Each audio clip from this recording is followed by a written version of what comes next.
welcome to BAB Walk. Hello to you. Hi. So we are here at the BACC, Bangkok Art and Culture Center, 7th floor, and we'll be looking at more fascinating work by the artists in Bangkok Art Biennale. Please come. So we are here looking at the works by Michael Chawanasai, and he talks about subjects related to LGBTQ. It's an issue that Michael has been exploring for the past 30 years. And in this episode, he has interviewed and photographed many sectors of his friends and people who are related to LGBTQ. Actually, in his views, escape routes or escapism is something about gender, where sometimes this stereotyping and acceptance or non-acceptance become the continuing issue, not just in the art but in life. What's your view on this? I'm familiar a little bit with P. Michael's work and his ongoing kind of how he has always pursued this initiation of the discussion around kind of gender fluidity, LGBTQ and that entire universe. So I think seeing this and in this context, not necessarily knowing who these characters are, it suggests that maybe there is a larger conversation now and there's more openness around the kind of entire topic, as well as more openness to discussing the fact that there isn't one version of there's not like one definition. There's a very kind of wide spectrum and that it's actually okay, Does that make any sense? Yes, I think so. And even he touches on taboo areas. For instance, monkhood. Right. And he asked the monk to do the chanting. So in this way, in terms of faith and religion and ideology, people need to be more open. So we're very lucky to have this series of works, quite early work by Yoko Ono, done around 1964, when she was practicing art and doing performance and being very much recognized. And this piece is called Cut Piece, where her performance is like related to, in fact, what Michael has been doing, like about selfhood, about gender, but in the 60s, to be accepted as an artist, as an Asian, as a female, was quite a challenge for her. And I think we see her a lot in context of John Lennon, but in fact she's really pronounced and been so active and still is active. So Cut Piece is like something to show that you want to get rid of something, you want to be free of some attachment or entrapment, and to have the audience come up and cut pieces, it's like a performance or a display of trust. And an exchange. Yeah, exchange. Yeah. And I think it's still very alive today. So this is a work or series of works by Thai artist Tawan Nitya, and you can see that he's a really great watercolorist.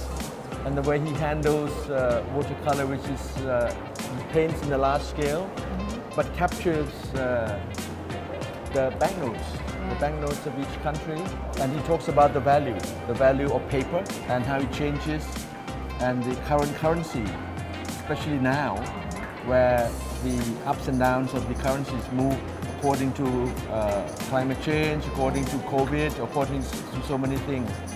But it's like very tongue-in-cheek because he talks about nationalities as well. Right. Each country like the currency, and on the paper, you try to put in the characteristics of the country. Right. Like sometimes you have rhinos, like sphinx, all these images that it's playful, but then it's critical. Because you don't ever really see all of these notes together in this, ever in this size. Yeah. So then the characteristics seem really poignant. Yeah. And also the portraits, the portraits of each leader, but done in such a way that they're not actually accurate portraits. But yet it's also interesting to see whom or what each country chooses Yeah. to represent what value. Yeah. And like here, Queen Elizabeth II appears several times, due to Australia or Britain or or the Che Guevara or Cuba. But then he talks about the use of plastic money as well. For in the future or now, these banknotes are less and less valued. And the way we treat banknotes are a bit like in Thai, Bangkok Teka, that when we burn the money to the ancestors. And again, he critiques about the art world as well. Like we talked about the tanks and the porcelains. Now he's talking about paper and the value of artwork. And how do you treat this? Treat this as paintings of money or artwork? Because in the future, the banknotes will be less and less of value, but his works will be artwork. Right. So in this way, he critiques the present artwork that is suffering. So is this an ongoing series for you? Yeah. But this series is especially for Bangkok Art Biennale. Oh, okay. And there is a video by artist called Anna Pravaki.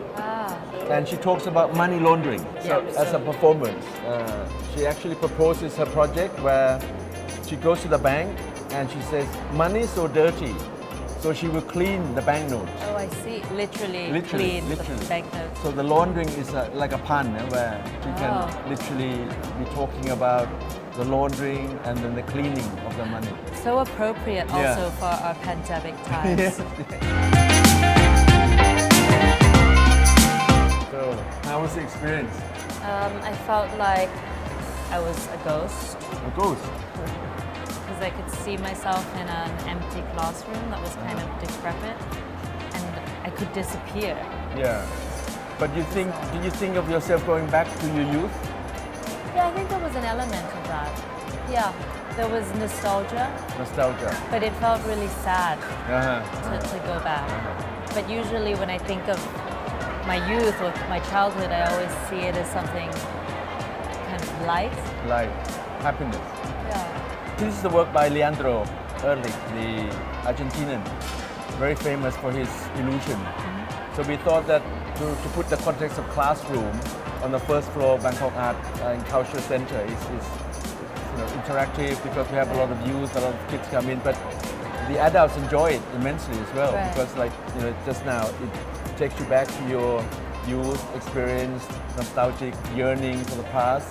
Oh yeah, I could imagine also for students today having been homeschooled or been kind of doing online learning for so long, that might project them into a real classroom. Yeah, because the moments when we would go back to the classroom, and many countries around the world, the kids are still at home. So this is the work by Loli Thai artist, and he's actually commenting on the era of the breakout of World War II, 1939, on the road, and the era of pandemic, 2020. So it's like a comparison of how we suffer and how humankind is facing the problems that is recurring all the time. And this series is called Do Anatomy, and he's trying to present that in this world, especially the world of youth are suffering so much from all kinds of trauma and chaos that they're growing additional anatomy. Oh wow. And it's like they absorb so much poison, it's become like a disease whereby they themselves don't know how to cure. What do you think?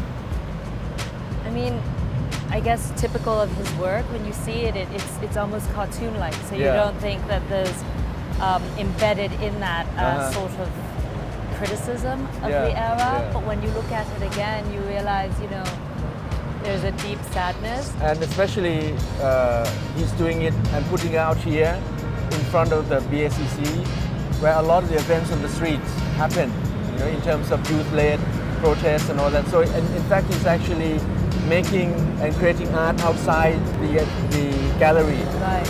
And the context of the public art can communicate and send messages to the people on the street. So now we're in the bamboo pavilion of Brickrit. I'm so excited. Yeah. But in this context, this labyrinth and the attempts that people try to get through the maze Yeah. It's almost like a metaphor of what we are facing now, which is like continuous attempt for escape, but never reaching, never ending. So the design is such that he chose the curve-like form. When you look at it, it doesn't feel like there's a way out. When all the bamboo, when you see all the bamboo kind of stacked together. So within here, inside, it's almost like a prison form. Right. You know, you can get inside and be doubly trapped. Has anyone tried climbing in? I don't know. Well, I feel like being somewhere so public, I mean, that was intentional, right? Yeah. And his commentary is that, again, like we mentioned, this area has been used for protest for so much. He actually chose this space so that it's like the memory as well, the memory of loss or hope or nostalgia. Of searching? Searching and compromise. Maybe not so much compromise, but because the confrontation itself can be such that you have to go inside to experience a way out. We reach the end or we reach the beginning. Oh, whoa. And it's safe?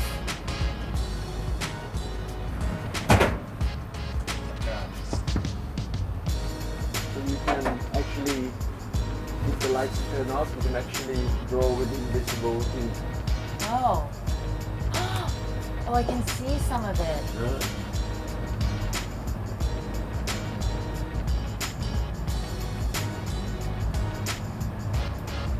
But it feels like I would imagine, I mean, if I was just to be in here by myself, it would just be like I'm here with myself. Yeah, but his idea is that you can enter two persons in a time. Oh, I see, So you okay. can converse or contemplate or meditate together and write your comments. Do you think that during kind of the activities that have happened outside, people have come in here to take refuge? Well, I think some have come. We invite them to come and enjoy it. I think it's wonderful. And the aircon's on the whole time. Of course. So that's a sanctuary in itself in this hot climate. See you again in the next BAB Walk. Bye bye.